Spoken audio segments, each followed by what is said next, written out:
Donc je suis Marianita Gaube, je suis artiste. Donc on est dans mon atelier à Saint-Pierre-des-Corps, à côté de Tours. Et voilà, j'ai été formée aux Beaux-Arts de Lyon, où j'ai passé mon diplôme en 2012. Et avec une année aussi d'échange aux Beaux-Arts à Mexico.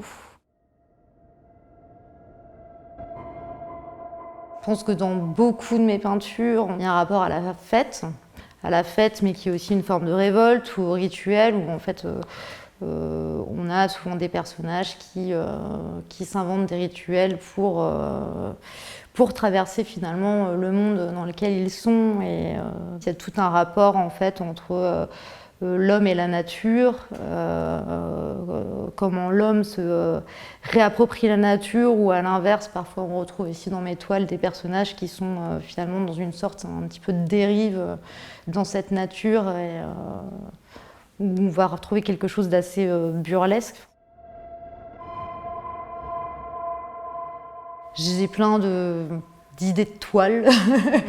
Je fais des pochettes avec des images, je vais travailler des petites figurines comme ça que je vais découper. Donc maintenant, je travaille vraiment que en collage quand je travaille sur tout ce qui est papier. Et ensuite, je vais me resservir de ces petites figurines pour faire des compositions pour les peintures. Parfois, il y a certains éléments de peinture qui vont se retrouver, qui vont être retravaillés, en fait, j'ai l'impression de toujours un peu faire des ponts. C'est comme une histoire qui s'arrête jamais, quoi. Je parle souvent aussi de musique en peinture, de rythme, enfin, pour moi, il y a vraiment un lien très fort aussi au son, en fait.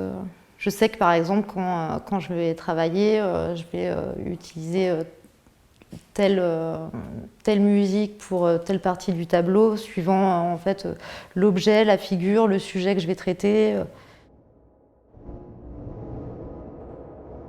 Enfin, ce qui m'intéresse aussi avec l'eau, c'est que y a toujours cette idée de passage, parce qu'on est tout le temps dans un mouvement perpétuel, qu'on est dans un cycle.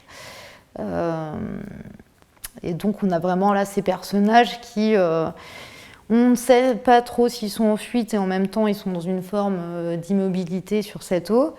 Pour reparler du singe, c'est une figure qui revient souvent dans mes peintures. Et souvent dans mes peintures, il prend un petit peu la forme, il a toujours une forme un peu humaine en fait. Il est celui qui reprend un peu le pouvoir, ou qui est la figure du sage. Et dans cette peinture, typiquement, il reprend un petit peu le pouvoir sur l'homme. Il y a tout le temps ce côté-là, en fait, dans ma peinture, où on ne sait pas trop si on est justement dans un décor comme ça complètement idyllique, ou à l'inverse, pas dans un cauchemar, parce que je pense que les couleurs vivent, et il y a quand même une forme de vie qui fait qu'il y a du rêve, etc. Mais en même temps, il y a une forme d'inquiétude aussi. Et, on ne sait pas si c'est le monde d'avant ou le monde d'après, ou si on est justement dans cette bascule. Et dans ma peinture, d'une manière générale, on est toujours dans une forme de passage, dans une forme de mouvement. On ne sait pas s'il y a quelque chose qui vient de se passer ou si ça va se passer juste après. Enfin, il y a vraiment cette forme de basculement, en fait.